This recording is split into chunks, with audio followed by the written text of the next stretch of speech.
entrar en un terreno donde la acostumbrada estructura, justamente la intención es deshacerla en pos de encontrar ese lugar donde se ubica o germina, o se crea ese cuerpo diamantino con condiciones de ser imputrescible, que no se pudre, que no cambia de estado realmente. Esa es y ese no cambio de estado es algo tan absolutamente distinta a nuestra condición pedestre humana, ¿cierto? Que justamente todo lo que nos pasa es un constante cambio de estado. Entonces, requiere que nos ubiquemos en una dimensión que está más arriba, más abajo, más adentro, en donde finalmente se disuelve la dualidad. Y justamente para nosotros, además, como personas propias de la visión del mundo occidental, trascender la dualidad nos es muy difícil, no imposible. No es un camino imposible, pero a veces suena casi así, porque justamente es contrario a nuestra visión. Entonces, justamente acerca de eso tratará la clase, y como dice Cristian, acerca de eso trata el proceso de individuación, por lo cual muchas veces nos suena a un proceso muy lejano, desconocido, por cierto, que conlleva una estructura totalmente desconocida, ajena a la forma de estructurar y vivir nuestra vida.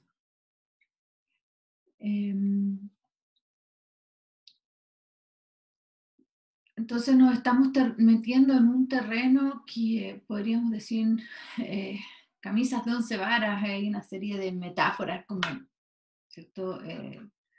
La pata de los caballos, o bueno, una serie de metáforas como algo que nos puede quedar grande.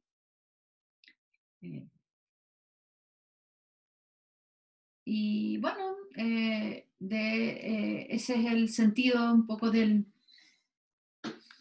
curso, atrevernos a indagar aquello que muchas veces dejamos pasar, o en las palabras de Goethe, atrévete a abrir las puertas ante las cuales muchos pasan de largo, o hay distintas traducciones, pero todas aluden a lo mismo. Las puertas que pasan inadvertidas, porque, por cierto, es más fácil pasarle de largo. Y con esto también se responde que el proceso de individuación no es algo obvio, en inglés for granted, que sí o sí vas a vivir en tu vida, sino que requiere una decisión. Y la decisión se asemeja mucho al camino recorrido por aquellos que llegan a conocer este lugar de la vesícula germinal, como leímos la vez pasada, este lugar en donde se conjunta vida y esencia, y que tiene por sentido máximo la extensión de una luz, la luz. Y justamente el secreto de esta flor de oro radica en que no queda afuera, sino que muy adentro. Y no porque esté adentro la conocemos, porque viajamos con ella, con nuestro adentro a todos lados. Por cierto, no siempre visitamos nuestro adentro, y entonces no necesariamente lo llevamos a todos lados con nosotros mismos.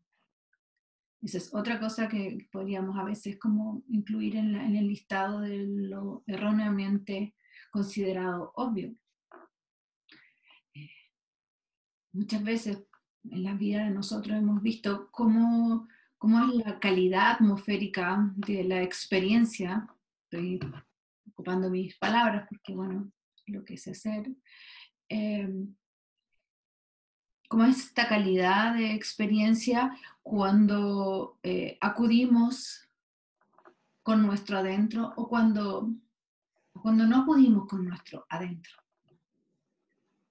Es muy distinta la experiencia. Yo estoy segura que todos tienen eh, testimonios para contrarrestar, o sea, contrastar esa sensación anímica de cuando viajamos con nuestro adentro y cuando no está invitado, no está incluido o es obviado. Y justamente a eso se refiere este camino. Y por lo tanto no es un tema que podemos abordar desde la razón o que en el comienzo de la clase ya se empiece a hacer un listado de tips como porque incluso aunque los existiera desde el yoga, esa no es la intención, ni de este curso, ni la intención de Jung al presentar El secreto de la flor de oro, ni la intención de Wilhelm, ni menos la intención de un taoísta. O sea, la aproximación es absolutamente distinta, no un poco distinta, absolutamente distinta. Como vimos la vez pasada, la clase hizo muy bien Jung en demostrar o contarnos o subrayar que el oriental y el taoísta en sí se adentra, a ver, su forma de dar a conocer el Tao es siempre comenzando por lo central y no por lo periférico. Es una forma muy distinta, por último, racionalmente, o una forma distinta de utilizar el logos como una vía de acercamiento a una verdad. En Occidente no exponemos de inmediato lo central.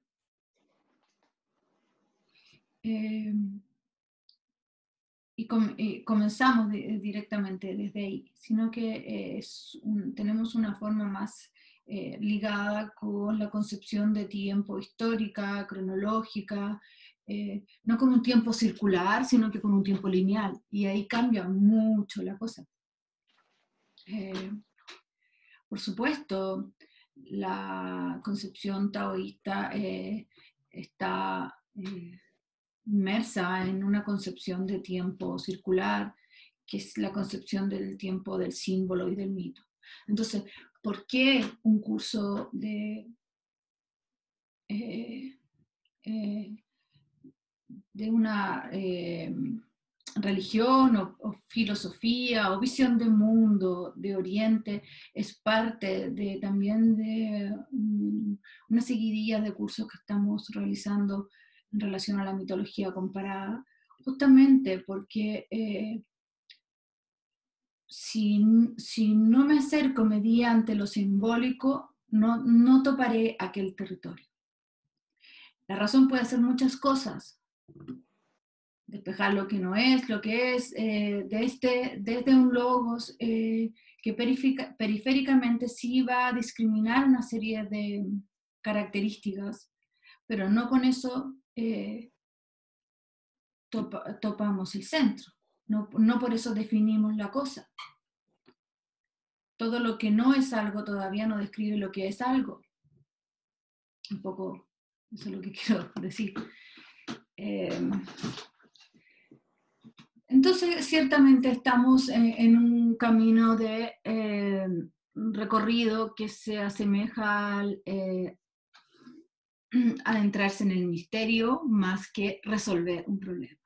nuevamente les digo, no tenemos ningún problema que resolver, por lo menos en esta clase y con respecto a este tema. Nosotros no tenemos que resolver nada y nadie nos está pidiendo eso. En ninguna parte de nosotros mismos ojalá esté esperando resolver el problema de entender el secreto de la flor de oro.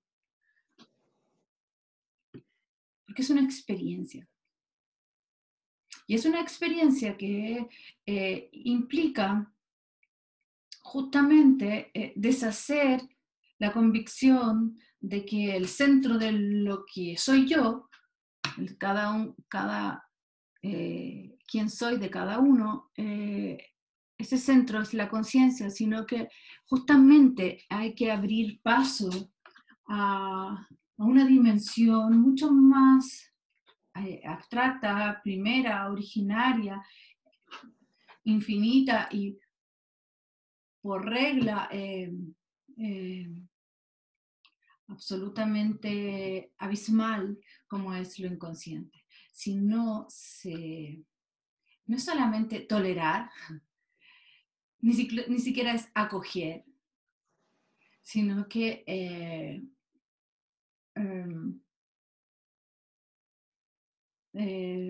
el más puro sentido del Wu Wei, dejarse vivir por aquello.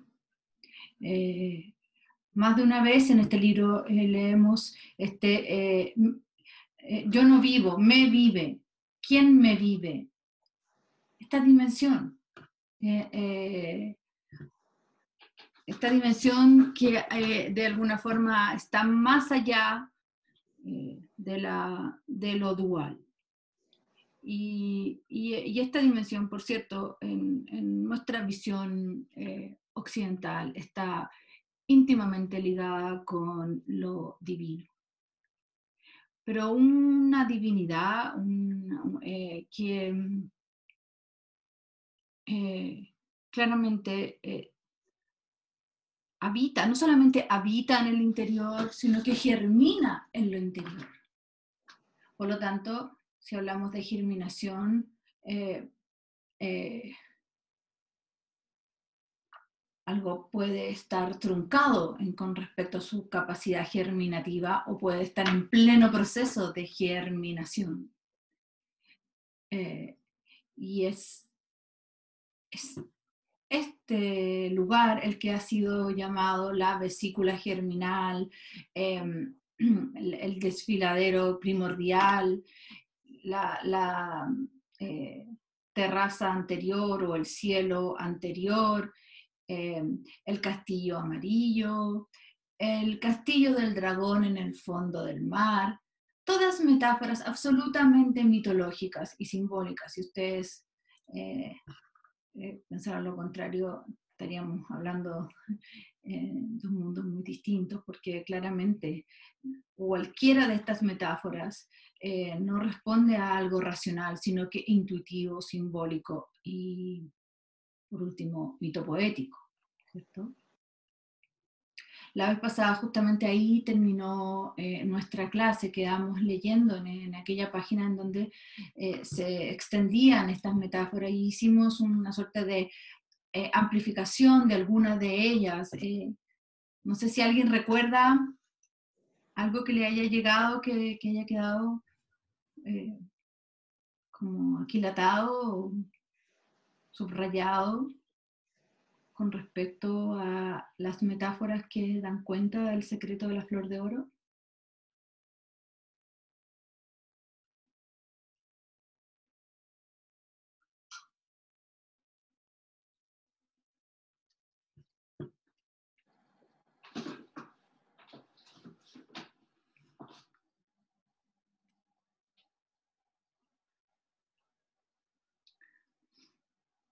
Yo no me acuerdo. Hola Margarita, hola a todos.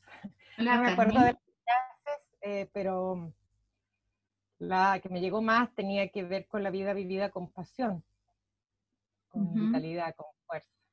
Esa es la que me llegó más a mí. Muy bien. Todas ellas en realidad aluden a esta pasión, pero es una pasión que es producto de esta consumación, y esta consumación, como estuvimos viendo, tiene que ver con algo realizado, logrado, y finalmente si hago la pregunta, ¿qué es lo que se realizó? ¿Qué es lo que se logró? ¿Qué es lo que se ha consumado? Es, para no ponerlos en tanto aprieto, digo que posiblemente la respuesta es trascender la dualidad. Eso es lo que se ha consumado. ¿Trascender qué? Perdón. Lo dual. Sí, Lo la dual, la dualidad. división entre objeto, sujeto y objeto, la división entre consciente e inconsciente incluso, la división entre vida y muerte, por cierto, la división entre luz y oscuridad, la división incluso de ánima y animus, la división entre tú y yo, la división entre lo que es Tao y no Tao, justamente a eso se refiere el mismo Tao. En ese sentido, Margarita, perdón, ¿puedo decir algo? Sí, por supuesto. Para mí ha sido revelador la lectura de Jung y en este aspecto específico que tú estás mencionando, ¿no? Y ha sido revelador por una razón,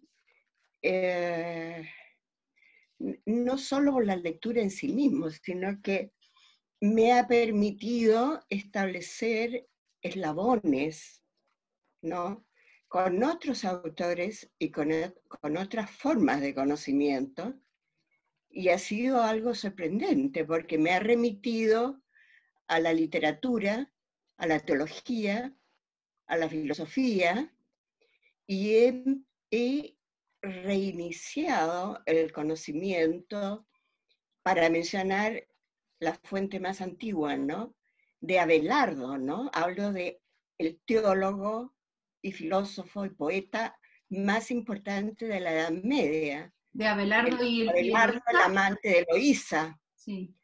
Porque me parece, y justamente esto me lo ha revelado la lectura de Jung. Me parece que Abelardo fue un adelantado a su época y un hombre muy criticado por la Iglesia, a pesar de ser teólogo y pertenecer a la Iglesia, ¿no? Porque él escribe una serie de obras, entre ellas la más conocida, y que no sé si existe porque fueron criticadas y condenadas por la Iglesia, ¿no? Pero la que me parece más relevante por la asociación que he podido hacer es una obra que se llama Sic et Non, que significa así y no, sí. Que no representa la filosofía occidental, la filosofía aristotélica, sino que al revés, la filosofía oriental, ¿no?, que no representa lo que está tan conocido por nosotros, representado en Shakespeare con Hamlet, cuando dice ser o no ser. O sea, representa al revés, ¿no?, la obra de Abelardo, el ser y no ser. O sea, suprime la dualidad, claro, y unifica los conceptos, ¿no? Y todo forjado además por la experiencia que vive Abelardo, ¿cierto? Sobre todo gracias a la relación que tiene con Eloísa, con el ánima, se transforma por completo, ¿cierto? Quiero llevar esto porque quizás muchos no conozcan el texto, ni el personaje o la persona, pero sí el símbolo. Y volver a la idea de lo que aquí nos está presentando Marcela Godoy Divine, porque hay otra Marcela, acerca de una exposición en donde una persona de la Edad Media y de pensamiento absolutamente occidental y situado en el marco de la teología, propone un sí y no al mismo tiempo, que es en realidad proponer la apertura a la paradoja, o la invitación a que la paradoja, en lenguaje divertido, la paradoja la lleva, ¿cierto? Yo me he preguntado si Jung no conoció la obra de Abelardo, muy probablemente, ¿no? Porque fue como teólogo, filósofo y poeta occidental, porque era francés, va mucho más allá y difiere, ¿no? En una buena medida de la lógica aristotélica, Claro que y sí. se acerca al concepto de la lógica llamada lógica paradójica, ¿no? Uh-huh. Bueno, sí, Jung sí lo conoció creo que hay referencia en el Libro Rojo acerca de... Sí. Y por cierto, Joseph Campbell en su obra Las Máscaras de Dios, en el volumen 4, Mitología Creativa, habla y se explaya acerca de la situación del mito, que si bien son personas históricas, hay toda una suerte de epopeya, que justamente es esta figura literaria en donde se mezcla lo histórico con lo mitológico, pero finalmente lo que es perenne es lo simbólico mitológico al interior de, y como es que Abelardo y Eloísa también calza con los ideales, aunque es tan contraria a muchas de las visiones teológicas propias de la filosofía o del cristianismo de ese momento, sí calza con una visión de las historias de los caballeros y la búsqueda de este grial, y cómo es que para finalmente encontrar el grial, personajes que en algún momento se regían solamente por la razón y por el éxito, las buenas costumbres y una serie de otras cualidades, finalmente ninguna de ellas arriba al grial en sí, sino que justamente deshacer todo ese camino y someterse a la intuición. Entonces, como occidentales no estamos exentos de relatos, sagas, mitos y visiones del mundo en donde están finalmente urdidos en un lenguaje occidental, pero embebiendo en el interior una zigzagia entre Oriente y Occidente inmensa, como fue la importancia, por ejemplo, de Oriente en toda la visión del Grial. Ahora, no podríamos restarle a la clase más tiempo a través de este interesante ejemplo que traes y que muestra, y es muy, muy ilustrativo para poder dar cuenta de que finalmente detrás de Oriente y Occidente hay un denominador común. ¿Cuál será? Lo humano, ¿cierto? Ahora sí, si me permite, Margarita, ¿sí? En este ejercicio, ¿no? de lectura que no me ha resultado a mí en lo personal fácil, yo no sé si por un problema de traducción y redacción que están muy asociados, ¿no? Pero me ha dado la teoría en que se basan, como te decía, otras expresiones artísticas, y me ha remitido a Hermann Hesse, que fue amigo y discípulo, y se trató en sus periodos de crisis, que fueron varios periodos de crisis, ¿no? Se trató con un alumno de Jung, y cómo Hesse ha podido traducir ese pensamiento jungiano asociado al Oriente a su creación literaria. Entonces, lo interesante para mí de esto, termino para no Es decir, hay muchos otros ejemplos, pero para mí el interés ha sido ese, ¿no? Establecer eslabones y asociaciones con otras fuentes, con otras expresiones artísticas, como la de Hermann Hesse, que lo traduce a Jung en su conocimiento y en su amistad de él, con él, conocimiento de él y amistad con él, lo traduce a través de Demian, el conocimiento de sí mismo, y a través de Siddhartha, desde luego. ¿No? Entonces, todos estos eslabones me remiten al occidente que se vierte y traduce esta filosofía que va mucho más allá de la filosofía, de la ortodoxia occidental. Muchas gracias por tu aporte, porque ciertamente es un aporte. Y justamente la última cita que tenía para compartir con ustedes, folclóricos destacadores, es antes de que comience la parte de Wilhelm, y es en la página que tiene que el número, la página 71, 62, 63, el epílogo, que es muy corto y es una sola frase que voy a leer. El objetivo de mi comentario es el intento de echar un puente de inteligencia anímica interna entre Occidente y Oriente. La base de todo entendimiento real es el hombre, y por eso tuve que hablar de cosas humanas. Por eso que hace un segundo antes de tu segunda aporte e intervención, decía que el común denominador igual sigue siendo lo humano, por mucho que estemos perfilados hacia nuestra visión de mundo,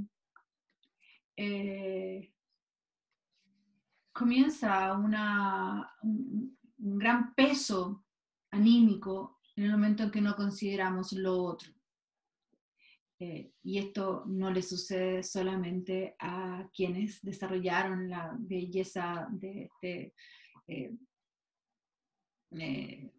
pensamiento finalmente también filosófico del secreto de la flor de oro, sino que a todo ser humano.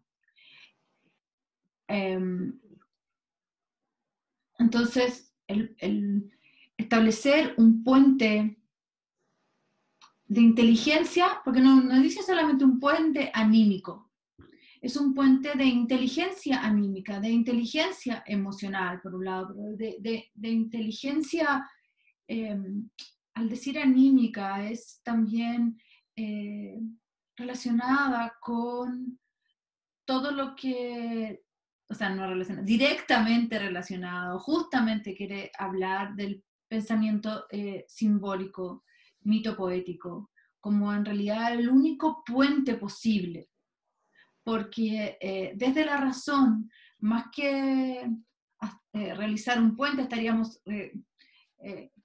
construyendo un muro. Entonces, en nuestra misión de ingeniería civil debe lograr una conectividad en el terreno entre lo oriental y lo occidental. El símbolo es la única posibilidad. Y anímica, justamente porque el alma, tiene esta capacidad de imaginar, esta capacidad de imaginar una propuesta visual, proponer una representación a aquello que no tiene una forma, pero sí una tendencia emotiva inmensa. Y es por eso que se requiere el puente, porque de lo contrario perturba. De lo contrario aparecen daimones, como estaba en la lectura, que tienen su control propio y que de alguna forma, según la misma lectura que teníamos para hoy día, aparecen una serie de frases a lo largo de la historia, como otra vez lo tienen. ¿Lo tiene quién? Lo tiene su daimon. Está poseso, está poseído, no sé qué le pasará hoy, estará...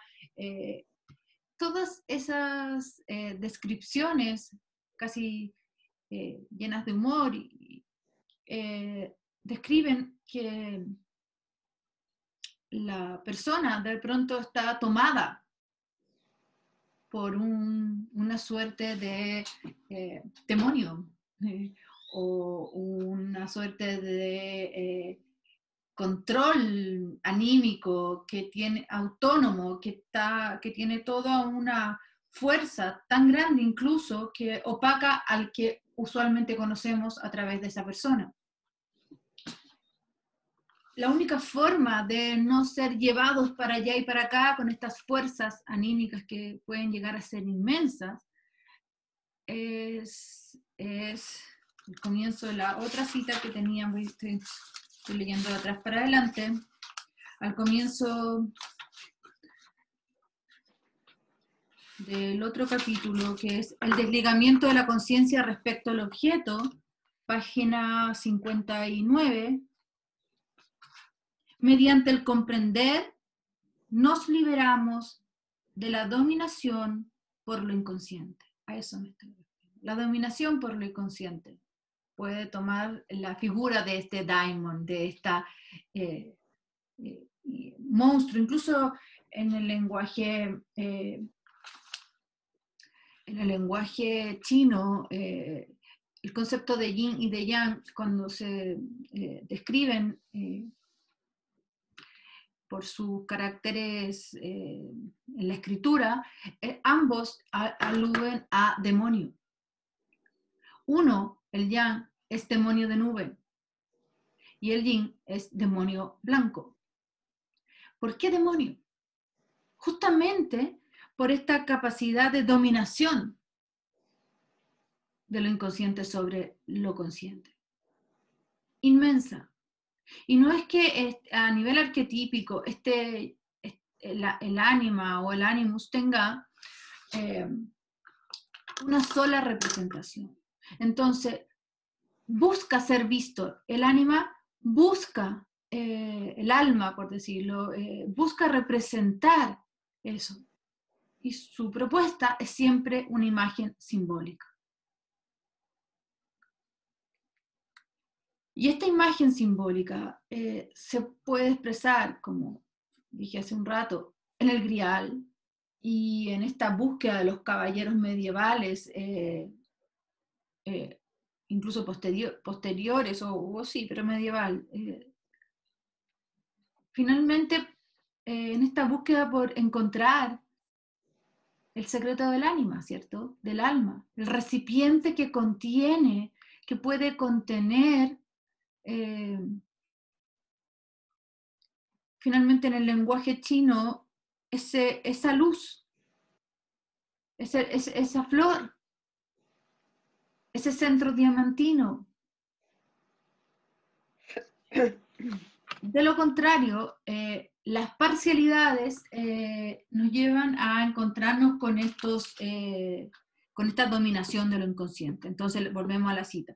Mediante el comprender nos liberamos de la dominación, ¿cierto? De la dominación de lo inconsciente. Este es, en el fondo, también el objetivo de las instrucciones de nuestro texto. ¿Cuál es el texto? El secreto de la flor de oro.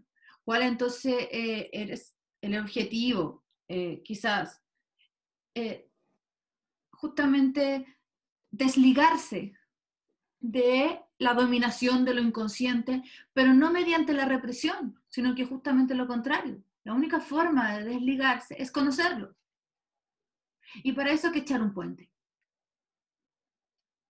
Porque no te puedes levantar en una carta GAN de tu mes de julio y decir, voy a conocer mis daimones, voy a acercar, voy a desligar la conciencia respecto al objeto. Todo esto es un proceso que se vive de una forma bastante más intuitiva, bastante más relacionada con la idea de adentrarse en un misterio más que resolver un problema. Nadie podría, incluso no puedes llegar a terapia y decir, quisiera esto. No por decir eso, por una determinación tal, si es que es sobre todo racional, lo logras, porque no tiene que ver con los cánones del éxito y el logro en trabajar en pos de, o en aras de crear un puente de inteligencia anímica para poder trascender, para poder, perdón, llegar o conocer la otra orilla. Margarita, ¿Sí? comprender, ¿Qué? la palabra comprender ahí sería como permitir como el enfrentamiento entre la conciencia y este símbolo que emerge. Ese sería como el comprender. No reprimir el símbolo, no lo darle significado, sino que como una suerte de confrontación, pero no en el sentido de una batalla, sino que como la conciencia enfrentada a este símbolo que emerge, que irrumpe de lo desconocido. Sabiendo que este símbolo es un vehículo para que surja la conciencia, sabemos que entonces lo que va a emerger no es conciencia, es lo inconsciente que va a ser transformado en la imagen, o hay una propuesta en la imagen que permite ser visto por la conciencia. Entonces, comprender es ver. Esa en realidad, si tú me preguntaras, en realidad hay que remitirse a los gnósticos o a las religiones gnósticas. Una de ellas es los griegos que siguen los conocimientos de Eleusis, en el sentido de que alcanzar la visión. Casi es por símil. En el telesterión, la misma tele que televisión que tenemos en los hogares, la palabra viene del griego por poder ver, alcanzar la visión. Pero claramente en estas iniciaciones, o ya sea órficas o de Dionisio, o Socar en Egipto, o Mitraica en todo lo que es arriba de Irak, o sea, Irán, Persia, todas estas exigen una visión interior, no una visión exterior. La gente hace todo un recorrido para lograr ver adentro suyo, desplazándose en el espacio geográfico, pero siempre simbólico también. Nunca deja de ser simbólico, porque vas en la búsqueda de la visión, pero no de ver cómo cambian los árboles entre el Ática y la llanura de Raria, una llanura importante para la agricultura en Eleusis, sino que para alcanzar la propia visión. Incluso algunos mandan en teoría, que de ahí viene la palabra teoría, a otros a alcanzar esa visión. No solamente a ver el mono que pusieron en la plaza, sino que alcanzar la visión de la deidad. ¿Y dónde se alcanza si no es adentro? Entonces ahí hay una clara correspondencia con esta visión taoísta, que la visión, ¿dónde se da finalmente? En el corazón celestial. ¿Quién recuerda dónde quedaba el corazón celestial?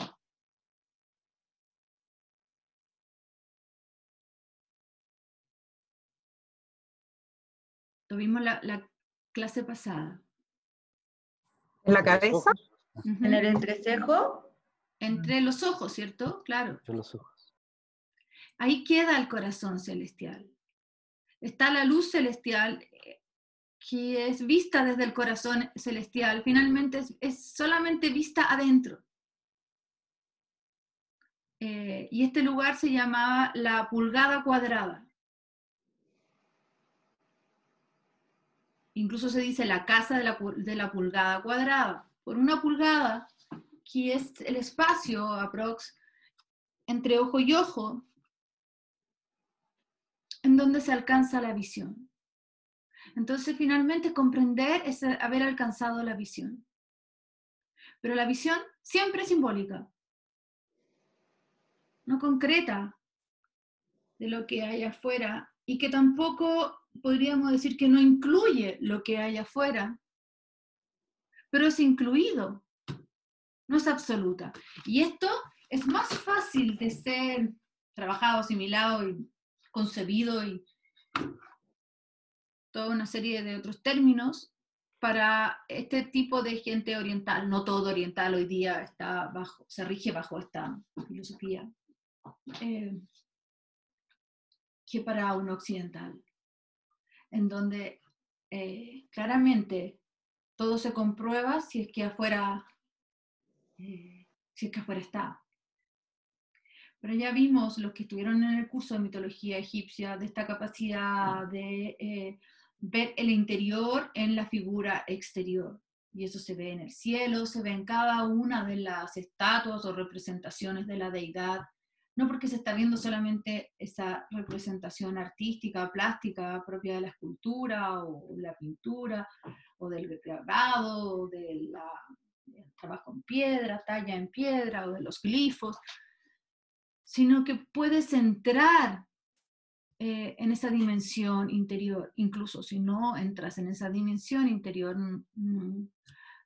no has tenido ningún contacto con la deidad, no has conocido la deidad, no puedes comprender todo lo demás. Entonces, sí, mi respuesta es: comprender es ver, pero este ver que tiene que ver con calar con la mirada.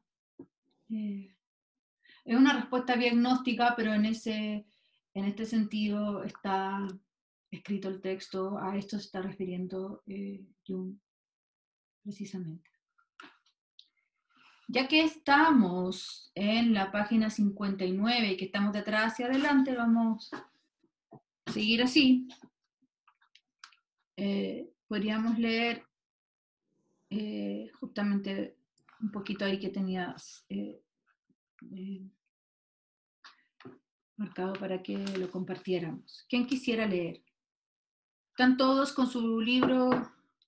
Ya me retaron una vez porque no, y tiene toda la razón, tienen que estar como expedito esto de que puedan trabajar leyendo y luego haciendo el análisis. ¿Tienen el texto disponible?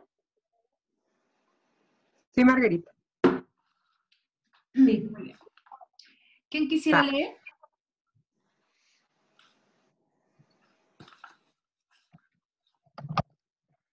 Yo. ¿Carmen? Carmen, sí. Muchas gracias, Carmen. De nada. Comience. ¿Qué página? En la página 59. Un poco vamos a repetir lo que acabo de leer. Ya. Mediante el comprender nos liberamos de la dominación por lo inconsciente. Este es, en el fondo, también el objetivo de las instrucciones de nuestro texto. El discípulo es enseñado cómo debe concentrarse sobre la luz del recinto más interno y con ello soltarse de todos los encadenamientos externos e internos. Su voluntad de vida es dirigida al estado de conciencia sin contenido, que no obstante deja existir todos los contenidos. El Huimin King dice sobre el desligamiento: un resplandor de luz circunda el mundo del espíritu. Se olvida uno a otro, quieto y puro, por completo potente y vacío. Lo vacío es traslúcido por el fulgor del corazón del cielo.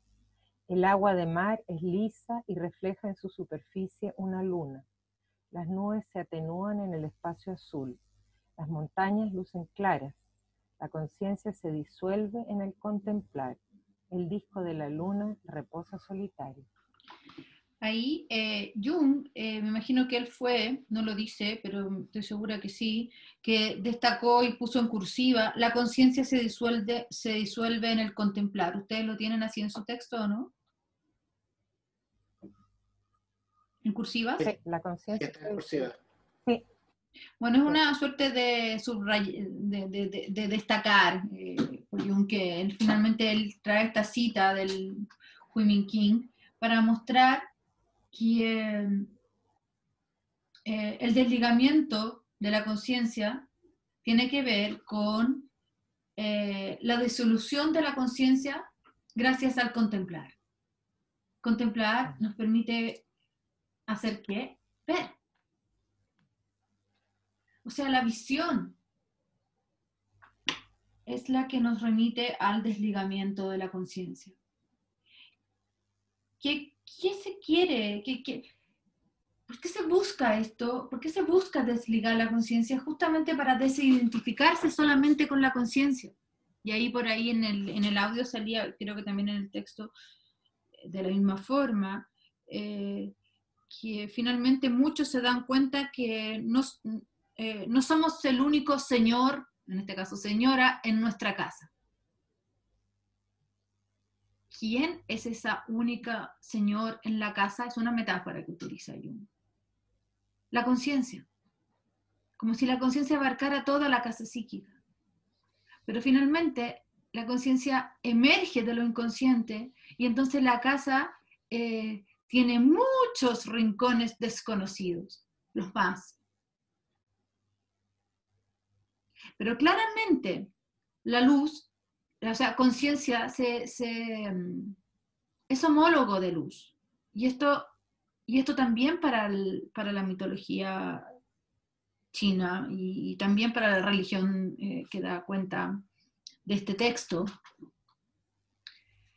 Sin embargo, este proceso requiere desidentificarnos con que la única luz es la luz que se ha hecho consciente. Hay una luz más, ¿cuál es la palabra que ocupan ellos? Extensa, quizás más vivificante, que se logra al visualizar este punto, este lugar, esta dimensión central en donde has traspasado la identificación con la conciencia y has logrado entonces un desligamiento de la conciencia con respecto al objeto. Has trascendido la dualidad. Y un vehículo para poder lograr esto que suena tan extraño, amorfo, subjetivo, abismal, desconocido para nosotros, es justamente la contemplación de estos mandalas, los que estuvimos revisando la vez pasada. Dado que esta contemplación nos remite a un punto dinámico, sumamente interno, pero también sumamente poderoso, creativo. Esa es la palabra que quería decir. Es el punto de la creación. ¿De qué? También de los mismos contrarios de los cuales nos queremos deshacer después. Porque es el punto germinal, obviamente es el punto creativo, el punto inicial. Pero antes de que se dividan estos contrarios, todo es uno. Y en el lenguaje de la flor de oro podríamos decir que ese uno es el lugar donde se corresponden, se superponen, ya no hay división también entre conciencia, sí, o esencia y vida. La palabra para vida en chino es Ming y significa también extensión. Y esencia es Sing. Y tiene que ver con como el comienzo de la luz. O sea, si algo no tiene esencia, no tiene vida. Por eso es necesario que aumente la conciencia, que es homóloga a la esencia en este caso, pero en el texto, si lo leyeron, aparece que no solamente es necesario que se eleve la conciencia, sino que también hay que elevar la vida.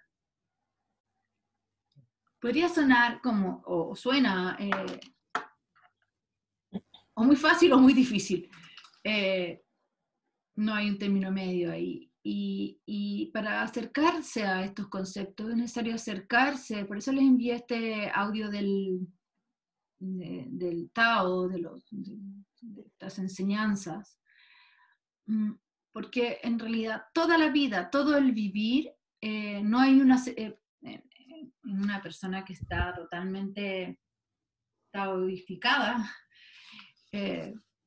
no hay ninguna distinción, por ejemplo, entre el placer y el trabajar, entre el oficio y el trabajo, entre el día y la noche. ¿Con qué? Con respecto a esta luz. Sí, hay una diferencia en el objeto clarísima cuando es de día y cuando es de noche, y sobre todo en términos lumínicos. Pero es una diferencia para quien está poniendo la conciencia en el objeto. Pero si ya me desligo de ese objeto y estoy visualizando otra luz, la interna, no hay diferencia entre el día y la noche. Por lo demás, este lugar es el lugar desde donde comienza cualquier luz de la cual se pueda hablar. Porque esa otra luz del día, incluso si la diferencio que es objetiva y está fuera, surgió también de una dimensión absolutamente oscura y nunca fue primero la luz y después la oscuridad. No existe, no existe. Es un reto inmenso que les pido que muestren de cualquier cultura, algún génesis, algún mito cosmogónico, que es lo mismo que decir génesis, que muestre que el universo fue creado en donde primero estaba la luz y después surge la oscuridad.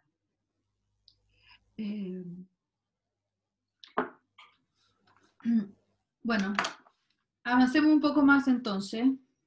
Ahí, Carmen.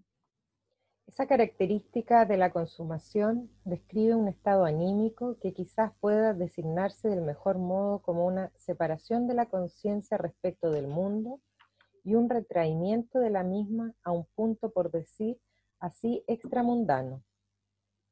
De tal modo, la conciencia está vacía y no vacía. Eso es esencial. No solamente vaciar la conciencia está en una dimensión, por eso pone extramundana, porque ¿cuál sería el lenguaje que puede contener este estado o esta dimensión en donde la conciencia está vacía y no vacía? Es las dos cosas a la vez, la máxima paradoja. Pero si visitamos cualquier mito cosmogónico, en el momento de la creación, siempre hay un vacío con respecto a la criatura, no hay una criatura allá arriba. Entonces, por lo tanto, se dice, era el principio del vacío, pero si se indaga más profundamente o más atentamente, este vacío en realidad está cuajado de simiente de la creación, y es entonces también un plenum. Bueno, de esa misma forma, por ejemplo, funciona el vacío en la física. Se dice vacío / plenum, porque es un plenum. Lo único que, claro, todavía no está esa criatura a la cual quiero buscar o quiero distinguir o quiero ordenar, o quiero llamar o quiero conocer. Entonces, la conciencia viene a ser en metáfora, es mucho más fácil poder asir con este concepto utilizando la mitología o la física cuántica, en donde ya no existe una distinción entre vacío y plenum. No se puede, de la física cuántica es imposible. O no existe una distinción entre vacío y plenum en el mito cosmogónico egipcio. Antes que emergiera la primera cosa, que es una colina primordial llamada Atum, que va a ser padre de la Enéada, o en sí mismo embebe el concepto de Enéada, si es mejor, está el plenum, y en este plenum ya habita la Mat, que viene a ser el correspondiente egipcio, copto, para hablar de esencia, en chino, Sing. La esencia, entonces, es parte de este vacío también. Y esto que nos puede romper la cabeza es absolutamente abrazado por una concepción taoísta.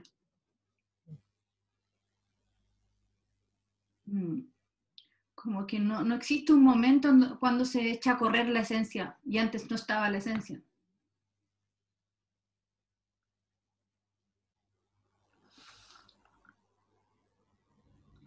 Ahora, en términos prácticos, como ¿a qué nos lleva esta dimensión en donde la conciencia ya no está solamente llena de cosas o identificada con los objetos, sino que está vacía, pero también no vacía?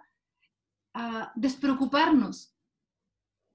Se requiere, es imprescindible lograr ese estado de despreocupación por las cosas externas al momento de querer avanzar en aras de lograr el conocimiento de esta vesícula germinal, que como leímos la vez pasada en nuestra clase, no todos, por regla obvia, conocen ese espacio, sino que es una tarea de nuestra vida, una tarea de gran talla, conocer este lugar, porque es conocer el lugar desde donde vas a volver a germinar. Incluso sale que aquellos que no conocen este lugar, ni en 10.000 eones o vidas o años, van a poder lograr la germinación, porque es necesario conocer. Bueno, nuevamente conocer, ver, habitar, experienciar. Conocer es una experiencia, no una teoría, en el sentido posterior griego de la palabra teoría, que no es la misma teoría eleucina en el sentido que siempre exige tener una visión interior. Bueno, continúa ahí, por favor, Carmen.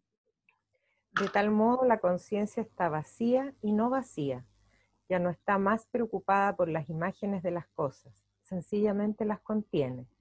La anterior plenitud del mundo, inmediata y oprimente, por cierto, nada ha perdido de su abundancia y su belleza, pero no domina más a la conciencia.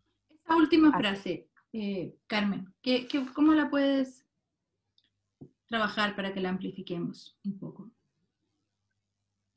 Perdón, ¿en qué página estamos? 59. Gracias. No es una relación de tensión opositora, es una relación donde yo abrazo y recibo lo otro. Por lo tanto, lo otro no desaparece. Ese punto es muy interesante, porque hemos aprendido a conservar todo lo que vamos conociendo, viviendo, como el lenguaje ya ultraterreno, teniendo, ¿cierto? Y incluso alivia ese pseudo temor para quien tiene perder lo que tiene, perder lo avanzado, lo recorrido, no solamente incluso con cosas externas, sino que también con cosas internas. Por ejemplo, tener memoria, tener recuerdos. Nada de eso, la abundancia de todos esos elementos va a seguir estando ahí. Pero no estás desde ahí viviendo ese momento. Pero nada se va a perder. Es muy terapéutico escucharlo así también. Saber que puedes habitar esa dimensión y que el estar en ese estadio magnífico no significa por ende que todo lo demás se va a deshacer. Pero no estás desde ahí.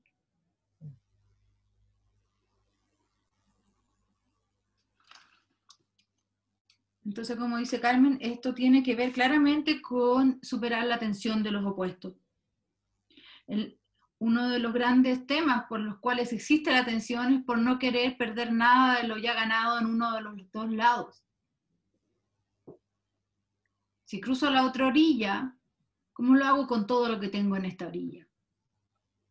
Entonces al final no es ni siquiera esa otra orilla en el sentido de que es una orilla igual es la orilla B. Es mucho más abstracto, es una orilla en donde ya no hay dualidad, es decir, al final no hay orilla, porque es todo. Si fuera todo más la orilla, no es todo, o menos la orilla, no es todo.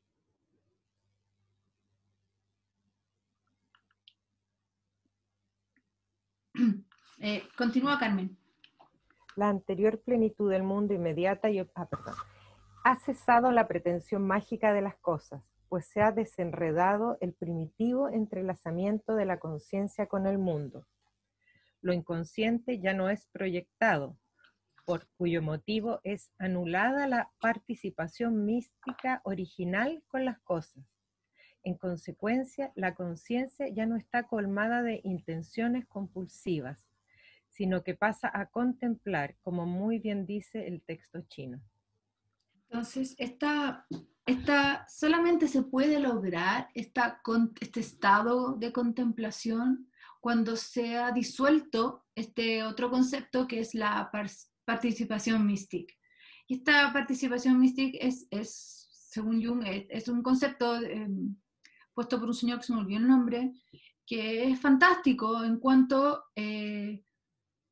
quiere mostrar o dar un nombre a este proceso de que todo lo que está afuera, el objeto, al recibir toda la proyección de mi ánima allá afuera, de alguna forma lo hago grande, tan grande que puede llamarse Dios, o tan grande que puede llamarse monstruo, o daimon, o cualquier cosa que está allá afuera que finalmente me domina a mí, pero que comenzó siendo una proyección mía. Levi Brul, creo que.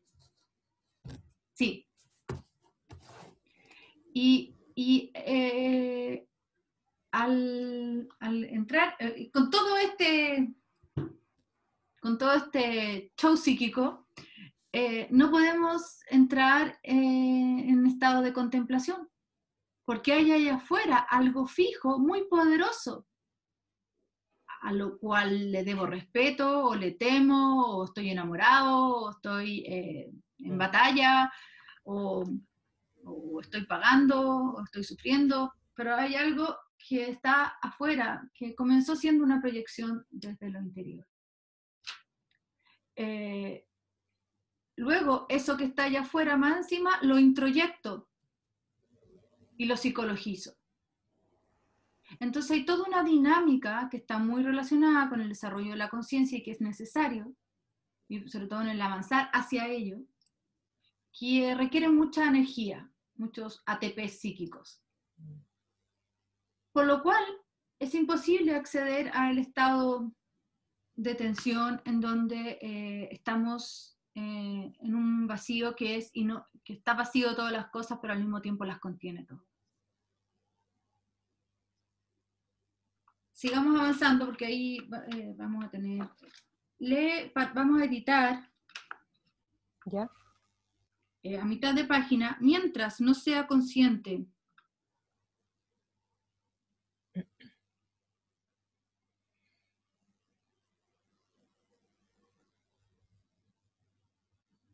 o si quieres un poco más arriba. Levi Brul, ahí estaba, gracias Pati.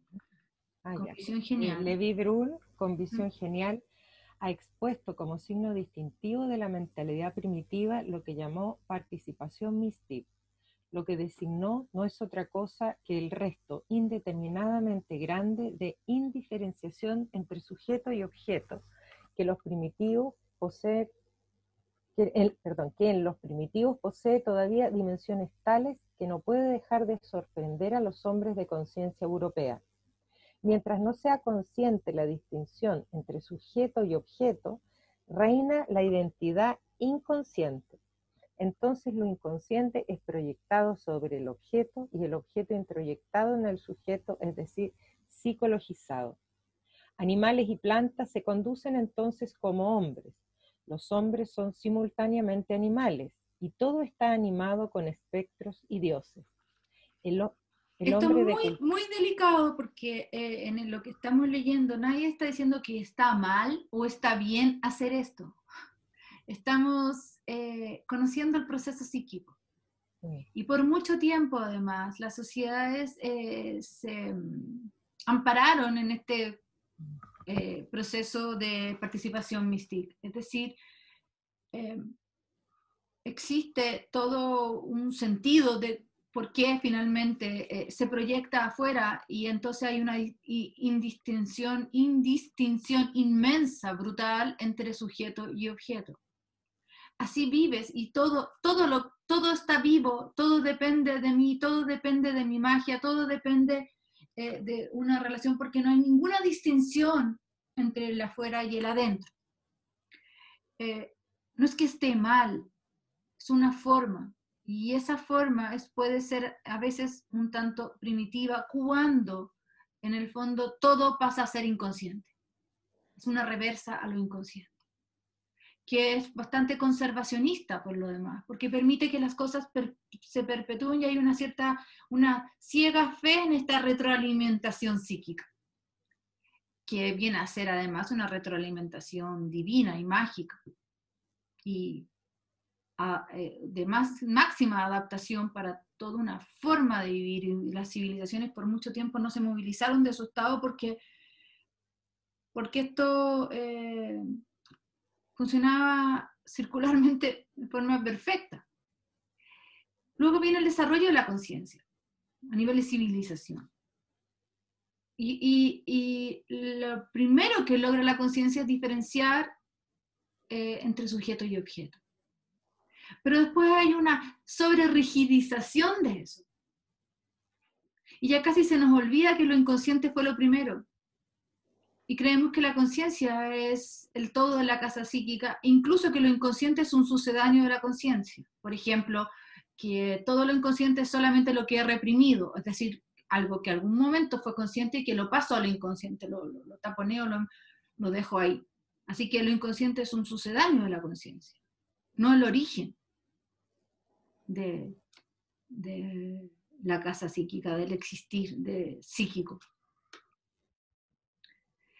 Y ahí estamos en otro problema. Entonces, los problemas tienen que ver justamente con la polarización. O estás siempre inmerso en un mundo absolutamente inconsciente, en donde todo lo que está afuera es una proyección mía de lo que he proyectado allá afuera, y después hay una introyección de ese objeto que es parte mía, y con lo cual todo funciona bastante fluidamente y ciegamente y abismalmente, pero también hay leyes perfectas en ese mundo de lo inconsciente, porque la cosa se perpetúa y resulta con esas leyes. Luego está el otro avance del ser humano, en donde la conciencia, luego de un arduo trabajo, empieza a ser tan preciada que son tantos los diques que no hay forma de acceder otra vez a la orilla abismal. Se le teme demasiado, costó mucho tenerla, y se ubica el ser en un lugar quizás luminoso, pero hiper reducido, tirante, y muchas veces muy poco fluido, porque el abismo no deja de estar ahí porque está en los diques. No lo estás viendo, no estás interactuando con él, pero nadie dijo que se puso una toalla nova sobre el inmenso mar inconsciente y ya se esfumó. No, está ahí. Margarita, al otro lado. Disculpa, que puedo entender el concepto, y entiendo el concepto de proyección, pero me cuesta más entender el concepto de introyección. Es igual que la proyección, funciona? Pero como si el objeto fuera el individuo y ahora vuelve hacia adentro. Es la posibilidad de incorporar elementos objetivos afuera, o sea, el objeto lo haces tuyo, lo psicologizas,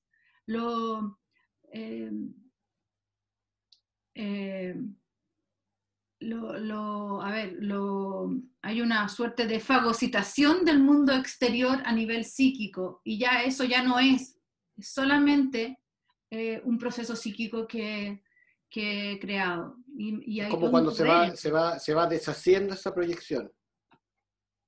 Se retroalimentan ambos. Yo creo que no hay proyección sin introyección, pero no sé qué más, qué dices tú, Pati.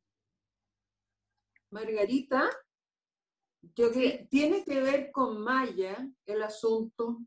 Sí, Sí, tiene que ver con Maya, hablando en un lenguaje, la mitología india, claramente tiene que ver con Maya, pero no es exactamente igual el concepto de traspasar la dualidad en el mundo de la filosofía china, pero sí, tiene mucho que ver con Maya. En cuanto es una ilusión.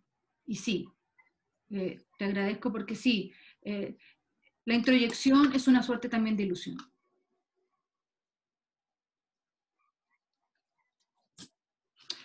Bueno, ¿quieren que saber que no estamos en una clase, el curso no está equiparado como en conocimientos de psicología como para decir que vamos a meternos desde avanzar mucho más aquí, pero es necesario al momento de poner tanto en valor los símbolos y la mitología como un puente, porque partimos leyendo acerca de este puente de inteligencia anímica.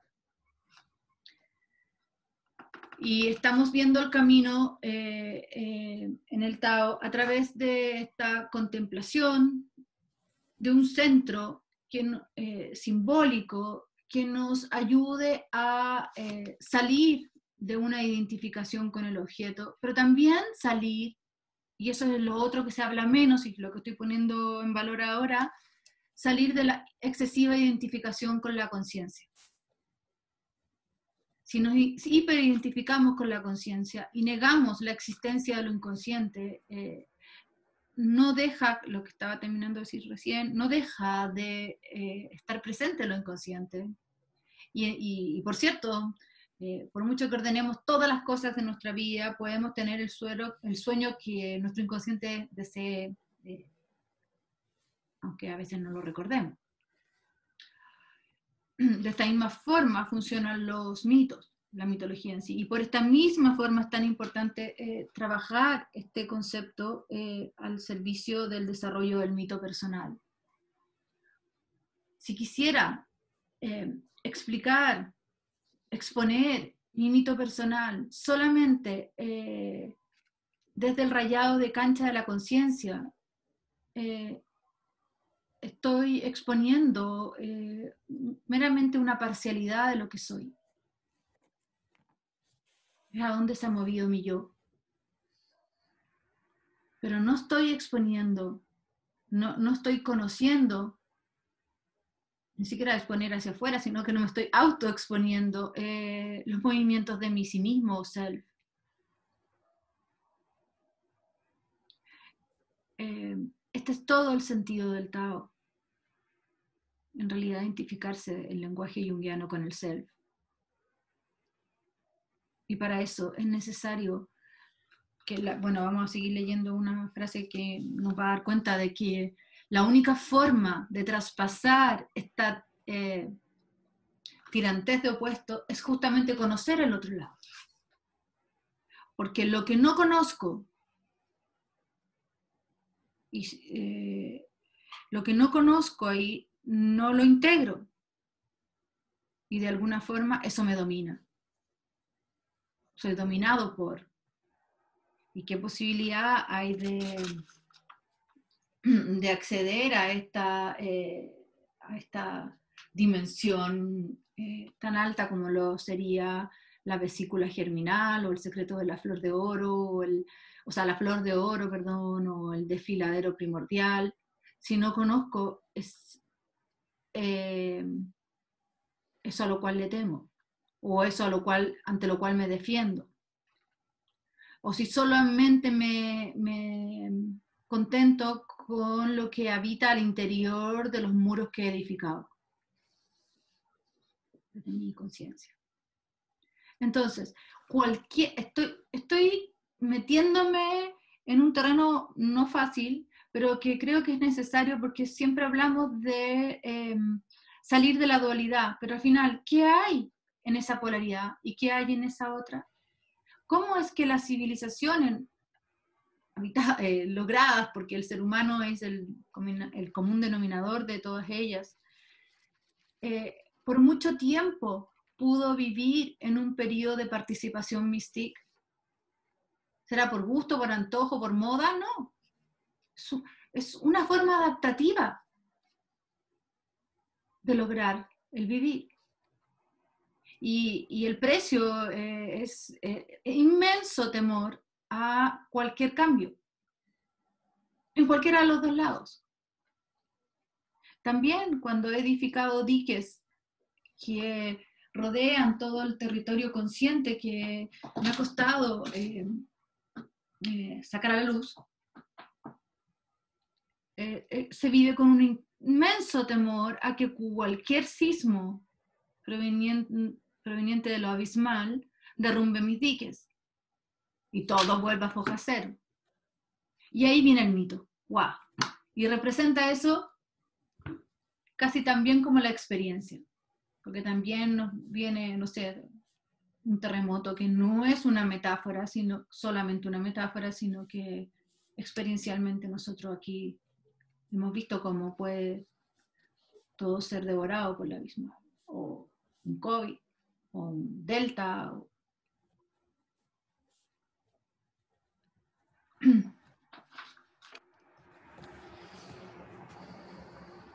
Carmen. ¿Continúo? Sí, sáltate un poco, por favor, a la página 61. Ahora bien,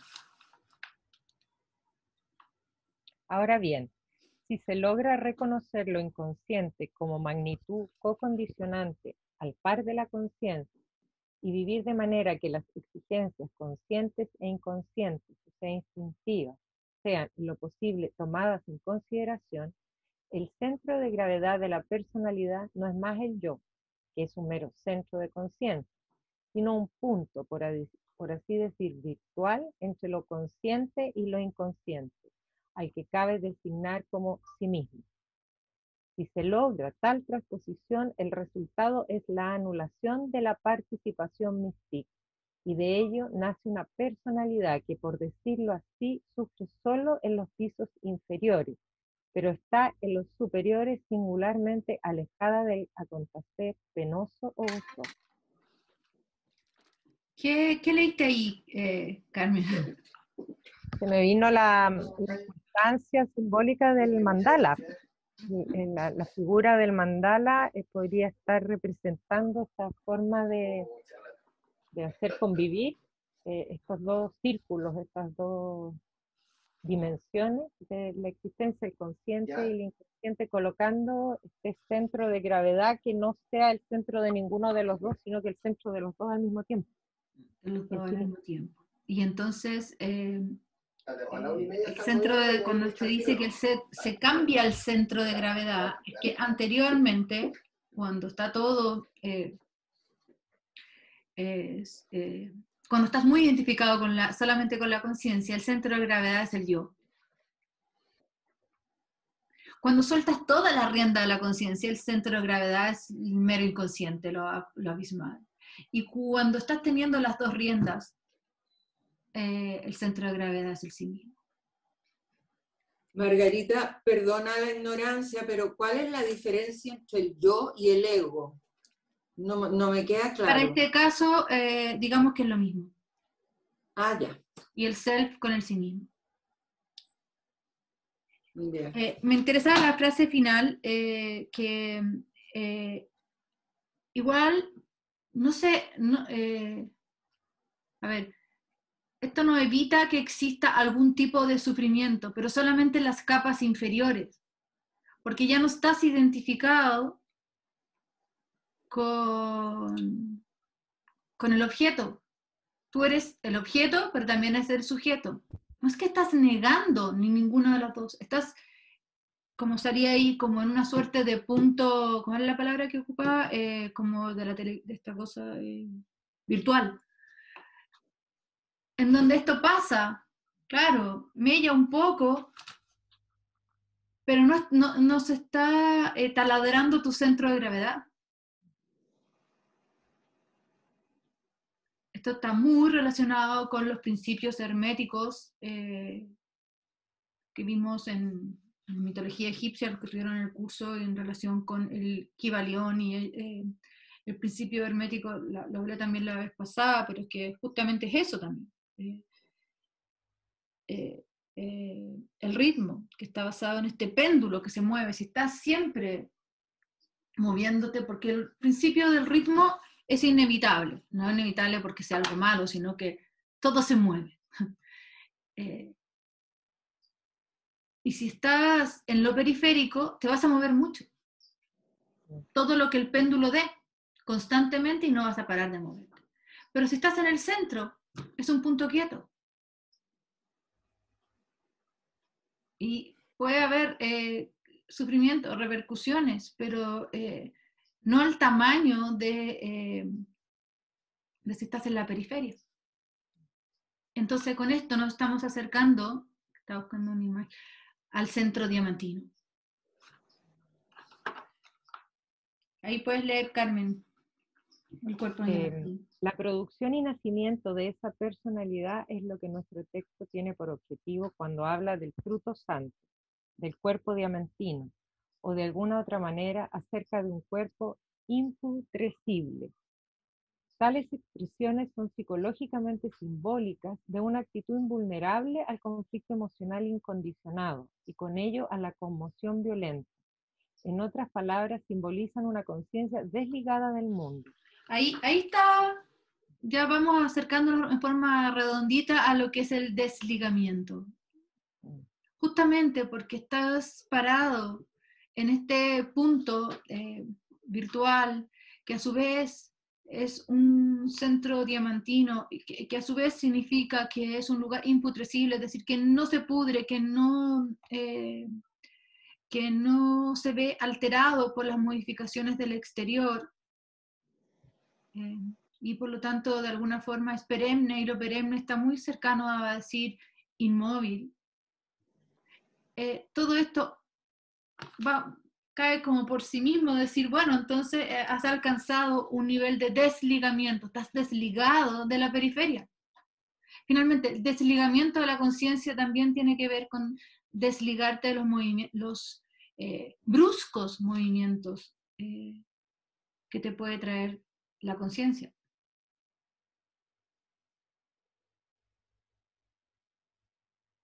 Por no decir que los movimientos de la conciencia son movidos por los abismos de lo inconsciente, pero, porque al final son uno. Obviamente son uno si comenzó siendo uno. No es que al principio hubo conciencia inconsciente, no. Existía inconsciente. Se desarrolla, emerge la conciencia. Son uno. Es algo que está fuera de lo mismo que estuvo dentro. Y su raíz sigue siendo adentro.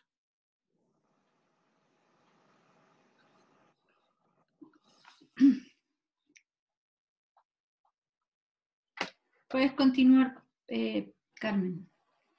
Tengo razones para creer que esta sea realmente una preparación natural para la muerte, que se instituye después de la mitad de la vida. Para el alma, la muerte es tan importante como el nacimiento, y como este un elemento integrante de la vida. No se tiene el derecho de preguntar al psicólogo lo que acontece finalmente con la conciencia desligada. Sea cual fuere la posición teórica que adoptara, sobrepasaría sin esperanza los límites de su competencia científica.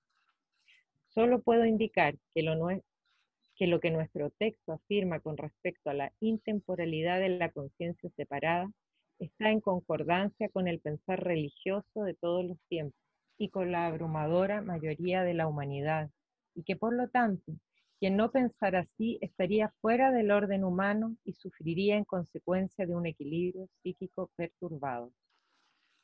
Muchas gracias ahí. Mira, avanza, por favor, Carmen, a la página 64, la muerte, en efecto.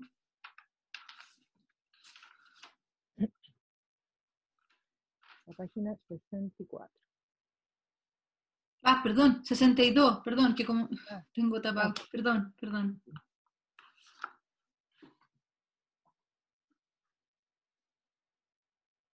La muerte, en efecto, vista psicológicamente de manera correcta, no es un término, sino una meta. Por lo tanto, comienza la vida para la muerte tan pronto como se sobrepasa la altura del mediodía. Esta frase me parece esencial que la revisemos, porque de esto trata también este secreto de la flor de oro.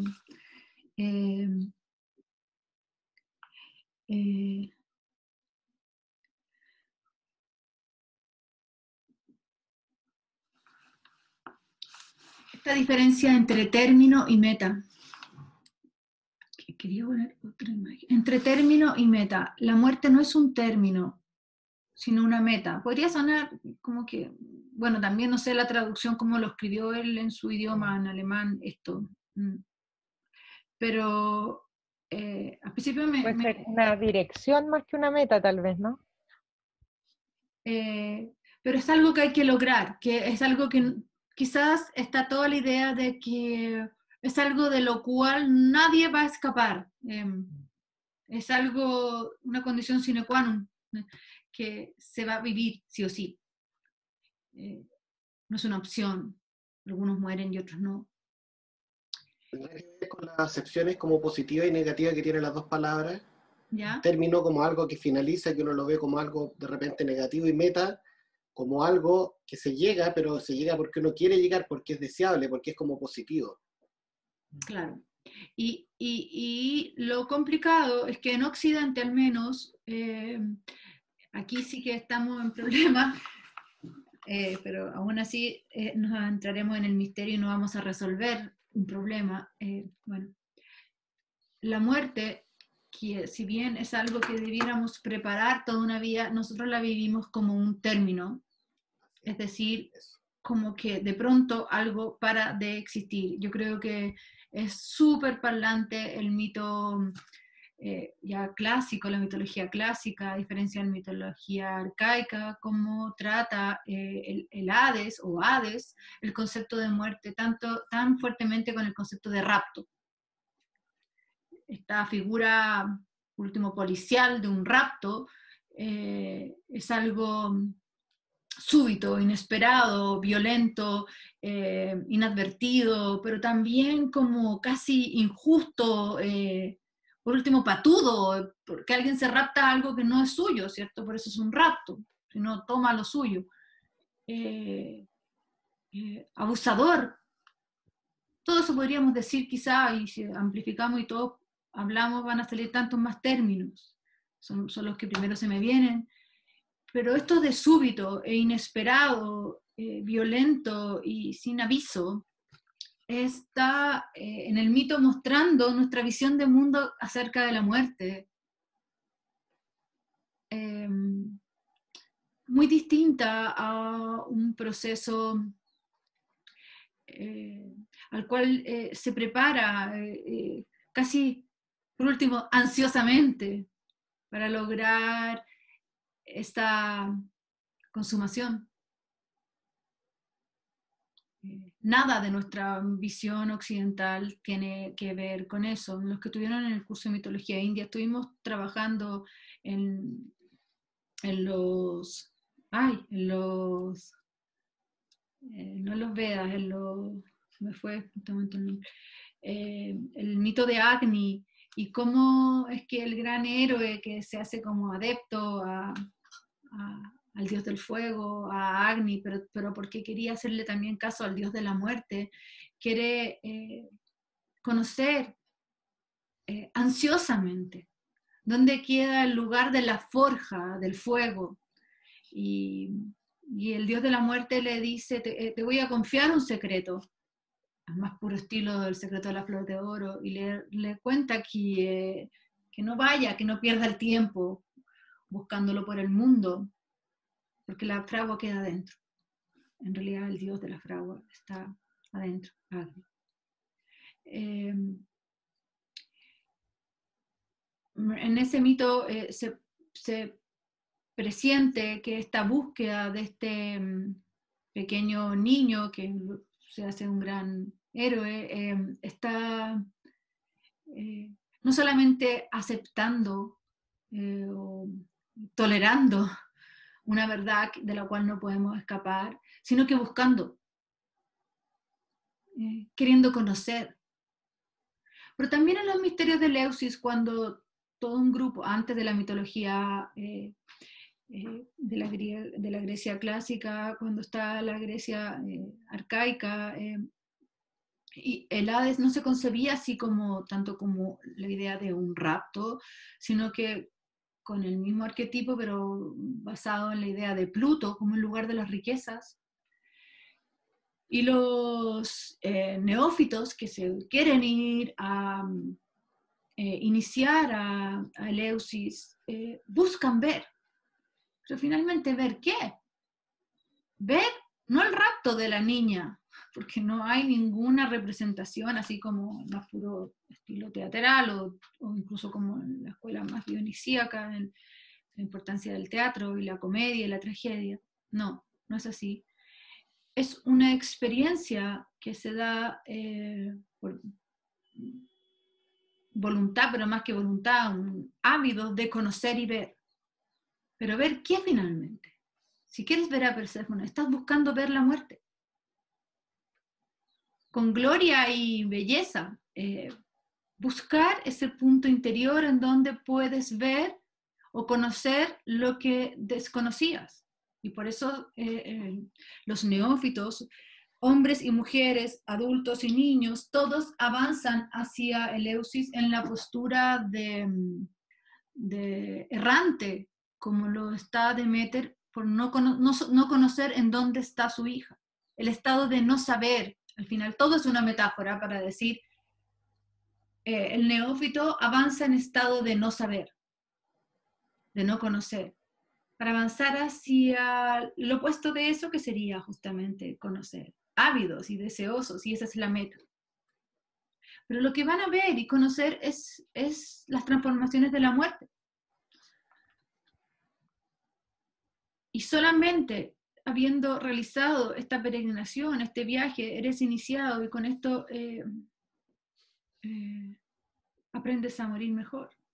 Es muy, muy cercano a lo que estamos viendo en El secreto de la flor de oro. Hay una mitología comparada muy, muy potente, que si bien Grecia es el semillero de Occidente, en realidad no es toda la Grecia, sino que más bien es la Grecia clásica la que más nosotros heredamos, y luego la metáfora del concepto de muerte como rapto, súbito, sin aviso,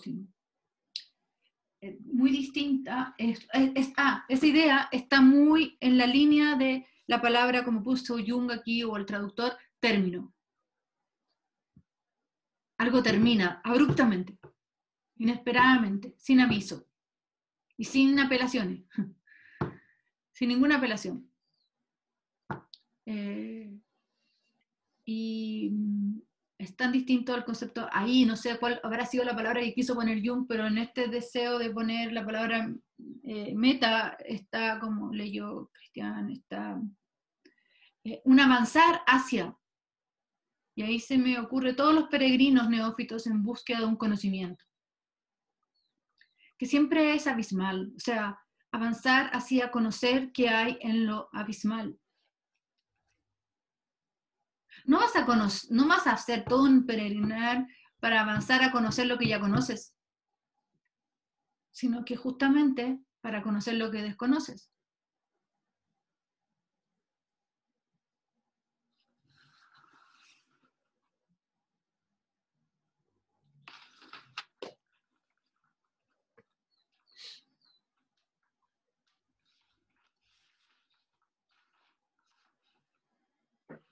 Margarita, ahí lo puse en el chat, pero quería hacer un comentario. Nietzsche, en El crepúsculo de los ídolos, tiene un aforismo que... ¿Hablando de Arco? Sí, Darko. Reconocí la voz, pero no te veo. Sí. Veo. Igual Hola, te veo. Margarita. Muy bien. No, que Nietzsche tiene un aforismo en El crepúsculo de los ídolos, el aforismo 44, que dice: fórmula de mi felicidad, un sí, un no, una línea recta, una meta. Y él escribe con letra cursiva meta. Está hablando de lo mismo que estás hablando tú ahora de Jung. Y me acuerdo que en el Zaratustra hay un hay un capítulo especial que se llama Del morir a tiempo. Morir a tiempo. Del morir a tiempo, sí. Es bien bueno, Sí. es bien bonito leerlo. Y bueno, Zaratustra además se supone que es el filósofo del mediodía, justamente. Claro, eso sí. Es muy importante lo que traes porque hay, además de todo lo cuajadamente profundo de lo que hemos estado hablando y revisando y lo que propone este texto y lo que nos propone Jung a través de este texto, bueno. Además a nivel histórico, ¿cómo es que entra esto en esta idea de la luz en China y claramente entró la idea de lo mitraico, que es la religión de Persia, y la religión de Persia está basada en el fenómeno de la luz, como vesícula germinal, como lugar donde se puede encontrar la renovación. Pero es una luz nuevamente gnóstica. Entonces Zaratustra siempre lo pronuncio mal, él está encarnando ese principio mitraico. Eso es lo que quería decir y por eso quiero agradecer la intervención de Darko, el principio de la luz. Pero si no sé quiénes han leído a Nietzsche en este libro, claramente muestra que es una luz interior. Si bien está arriba como dicen en Chile, donde el diablo perdió el poncho en el cerro, realmente aislado, incluso reyecta, o sea, se aleja incluso de los sabios o los viejos sabios que están en un camino intermedio. No es esa luz, es la luz del sol como una metáfora de la luz del lugar germinal. Y claramente entonces es en esto que hemos aprendido hoy día, esta mañana, es una meta, llegar ahí, a ese lugar. Pero claramente también ahí, haciendo un diálogo ahora con Goethe, y con lo que le gusta a Jung Goethe, también Nietzsche, la importancia de que para acceder a eso no puedes hacer un recorrido que solamente incluya los 180 grados de la circunferencia, los de arriba, los lumínicos. Si no haces el recorrido completo, no darás con ese lugar germinal. Por lo demás, que lo más posible es que te topes con la germinación muy adentro, en los otros 180 grados. Y ahí está la cita de Goethe: alterna la lucidez del paraíso con la noche profunda, plena de terrores.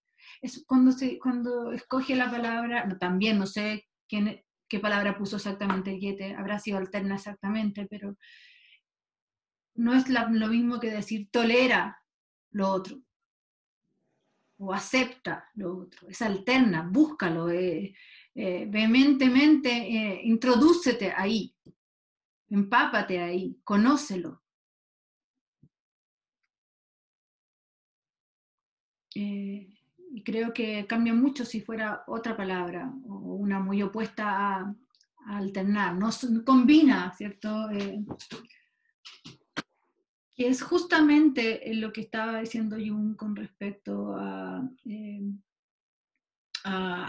aquellos que a veces nos hemos identificado mucho con esta zona de confort, que es la zona de luz que hemos logrado en nuestra corta vida haciendo conciencia, que no tiene nada de malo, tiene mucho de bueno. Lo de malo es que se nos olvide que esta emergió de lo otro y que lo otro sigue existiendo. Eso es lo que tiene de malo. Entonces, la invitación, el secreto de la flor de oro va a la misma línea de esta propuesta de Goethe en Fausto.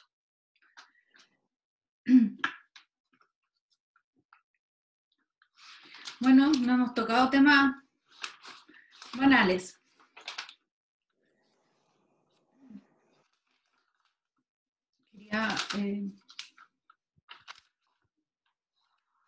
Quiero que leamos la cita acerca del símbolo.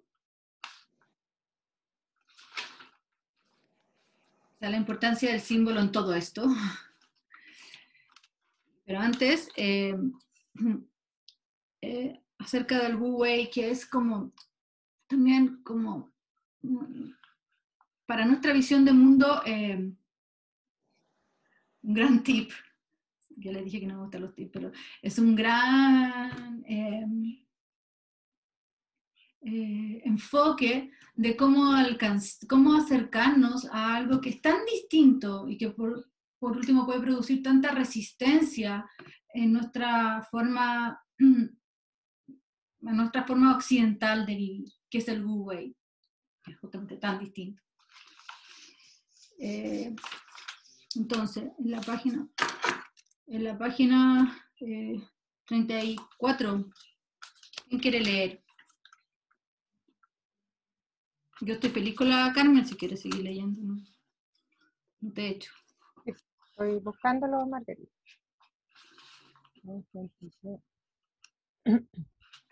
Ya. ¿Desde dónde parto? ¿Y qué hicieron esos hombres para obtener el progreso redentor? ¿Y qué hicieron esos hombres para obtener el progreso redentor? Hasta donde puedo yo ver, no hicieron nada, Wu Wei, sino que dejaron suceder, como lo señala el maestro Lu Tzu, pues la luz circula según su propia ley, si uno no abandona su habitual vocación. El dejar ocurrir, el hacer en el no hacer, el dejarse de Meister Eckhart, me sirvieron de llave con la que logré abrir la puerta del camino. Debe poderse dejar suceder psíquicamente. Esto es para nosotros un verdadero arte del que nada comprende la multitud de la gente, por cuanto su conciencia interfiere permanentemente, ayudando, corrigiendo y negando, y de cualquier manera no dejando en paz al mero existir del proceso psíquico. La tarea sería pues bastante simple, si tan solo la simplicidad no fuera lo más difícil de todo. Consiste sola y únicamente en que en primer lugar y por una vez sea observado objetivamente un fragmento de fantasía en su desarrollo. Nada sería más simple que esto, pero acá comienzan las dificultades. Aparentemente no se tiene ningún fragmento de fantasía, o bien, pero es demasiado tonto. Hay miles de buenas razones en contra. No se puede uno concentrar en él, es aburrido. ¿Qué habría de salir de él? No es sino, etc. La conciencia formula fecundas objeciones, de hecho se muestra como ávida de extinguir la actividad espontánea de la fantasía, a pesar de que exista la intención superior, y hasta la firme determinación de dejar hacer al proceso psíquico sin inmiscuirse. A veces se da un formal espasmo de conciencia. Bueno, me parecía que no podíamos dejar de leer esto en conjunto, porque ciertamente a nosotros nos cuesta mucho no hacer nada o dejarse vivir. Pero ciertamente todos lo hemos experimentado también. Y quizás es lo más cercano a lo luminoso que hemos conocido también. Pero nadie dice que exento de dolor. Lo luminoso tiene que ver con no hacer, con dejarse vivir.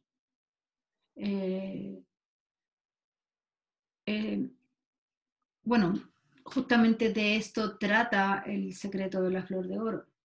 Es aprender, y para nosotros aprender un modo, ¿cierto? Una vía que es sumamente distinta. Y quizás por eso el Tao se llamó sentido o sendero.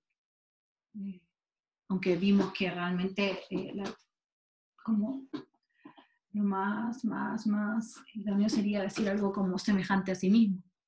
Pero es un sendero en el sentido que es un sendero tan distinto al sendero que Occidente por lo menos propone. Incluso en Oriente, en China, es muy distinto al sendero de aquel que está demasiado identificado con el objeto afuera o demasiado identificado con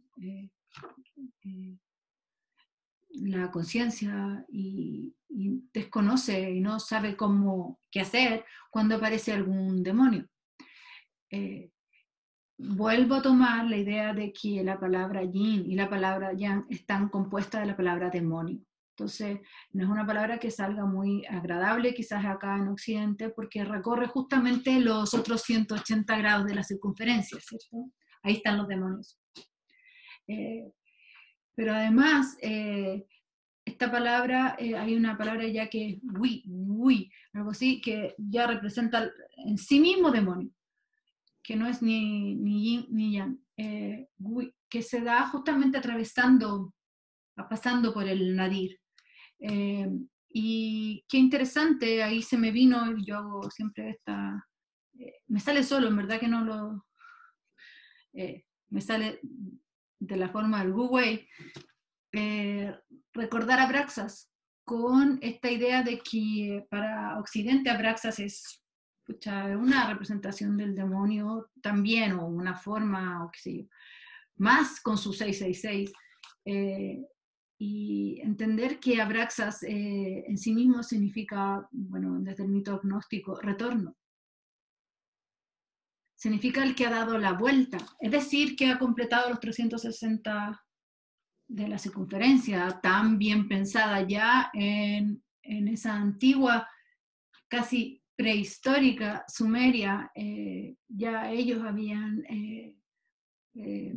trabajado el sistema sexagesimal, en donde el 60 es el número clave y todo se basa en el retorno.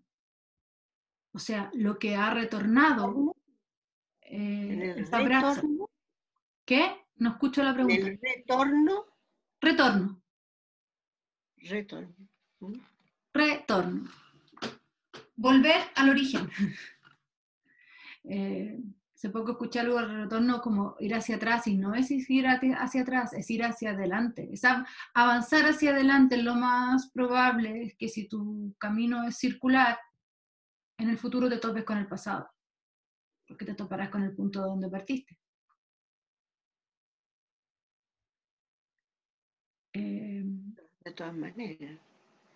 Y esta idea del retorno es esencial en el pensamiento chino, sobre todo perdón, estoy hablando específicamente en el Tao. El eterno retorno. Claro, bueno, luego está el eterno retorno, se le suma la cualidad de eterno porque no para, nunca hay un final. Mircea Eliade tiene un libro acerca de esto, pero en realidad no lo hace más eterno Mircea Eliade que un sumerio, en el sentido de que la concepción del tiempo y espacio es circular, es sacra, justamente es sacra porque retorna al origen. Y esta es este es el sentido del mito, encontrar el origen. Se me fue el etiológico, ¿cierto? Ay, se me fue. Lo que busca el origen es la etiología o la etimología. Etiología. Etiología. Etiología. Sí. Etiológico. Justamente el mito no es una falsedad y es una narración verdadera, porque lo que busca es el origen, es etiológico, es decir, busca el origen, el momento en donde se desarrolla el modelo ejemplar, y todo lo que se desprende o viene a continuación es un avanzar circular, en un trazado circular, en donde sí o sí te vas a encontrar en el futuro con el origen.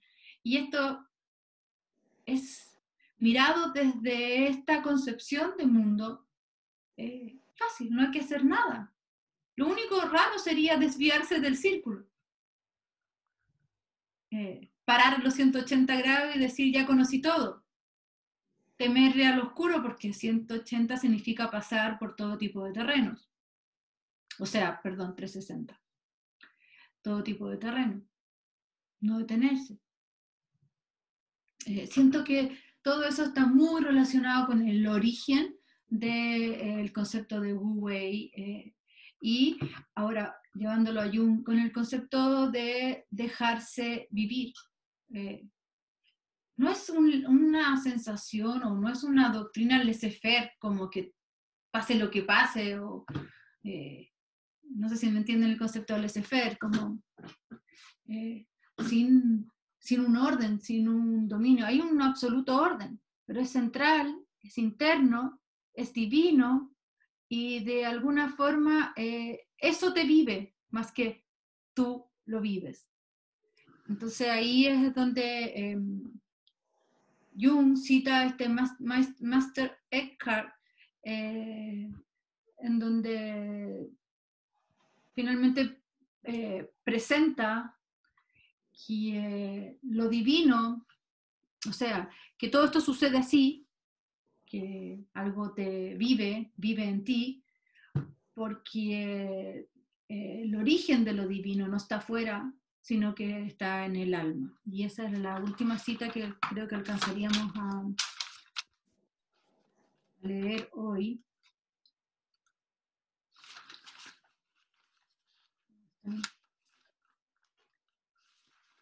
Ya.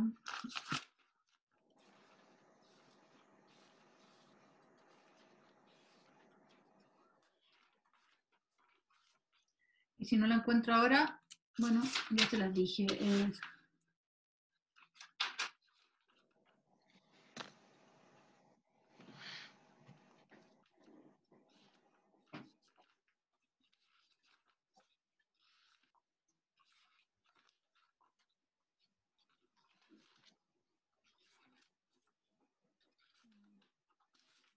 Escondió la cita. La voy a tener para comenzar la próxima clase.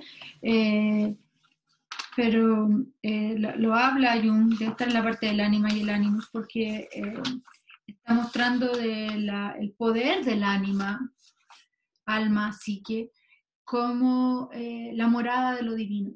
En realidad, de esto se trata el libro rojo de Jung, de la búsqueda del camino venidero, como comienza, es la búsqueda de